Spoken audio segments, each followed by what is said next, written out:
3 சகாப்தங்கள், 68 திரைப்படங்கள். ஆனால் இது வெறும் ஒரு நடிகனின் வரலாறு அல்ல. மெர்சல் மூலம் மருத்துவ முறையை அதிர வைத்தார். சர்க்கார் மூலம் ஊழலை சாடினார். மாஸ்டர் மூலம் கல்வியின் அவசியத்தை உணர்த்தினார். ஒரு சாதாரண திரைப்பிம்பம் எப்படி ஒரு பெரும் மக்கள் சக்தியாக உருவெடுத்தது? அந்த பயணத்தை இன்று அலசுவோம். 30 ஆண்டு கால திரைப்பயணம், 68 மைல் கற்கள். நடிப்பு என்பது இவருக்கு வெறும் தொழில் அல்ல, அது சமூக மாற்றத்திற்கான ஒரு கருவி. கில்லியில் வேகம், துப்பாக்கியில் விவேகம், மெர்சலில் அதிரடி.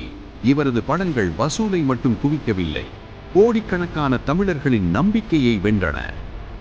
2017 மெர்சல். மருத்துவம் சேவைக்காகவா இல்லை லாபத்திற்காகவா? இந்திய மருத்துவத்துறையின் இருண்ட பக்கங்களை நோக்கி இவர் கேட்ட ஒற்றை கேள்வி அதிகார வர்க்கத்தை உலுக்கியது. 2018 சர்க்கார். கள்ள ஓட்டிற்கு எதிரான சட்ட போராட்டம்.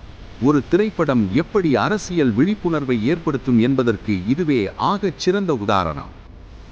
2017 ஜல்லிக்கட்டு போராட்டம். மெரினாவில் பொங்கிய இளைஞர் கூட்டத்தில் ஆரவாரமின்றி ஒரு சாமானியனாக நின்றார். விளம்பரத்திற்காக அல்ல, உணர்வுக்காக. 2019 மதச்சார்பின்மைக்கு அச்சுறுத்தல் வந்தபோது அரசமைப்பு சட்டமே அரண் என்று உரக்கச் சொன்னார். சமத்துவத்திற்காக தயங்காமல் களம் கண்டார். திரையரங்கின் கூச்சல்கள் இப்போது மக்களின் குரலாக தெருக்களில் எதிரொலிக்கின்றன. பிம்பங்களை உடைத்து ஒரு நிஜமான நாயகனாக உருமாறினார்.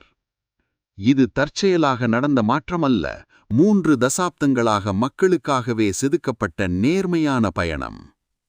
திரையில் பார்த்த அந்த நாயகன் இப்போது நிஜ வாழ்வில் நம்மிடையே நிற்கிறார். இது ஒரு பயணத்தின் முடிவு அல்ல, ஒரு புதிய சரித்திரத்தின் ஆரம்பம். அடுத்த அத்தியாயத்தில் அவரது சேவை பணிகளை பார்ப்போம். தொடரும். பகுதி 3இல் சந்திப்போம்.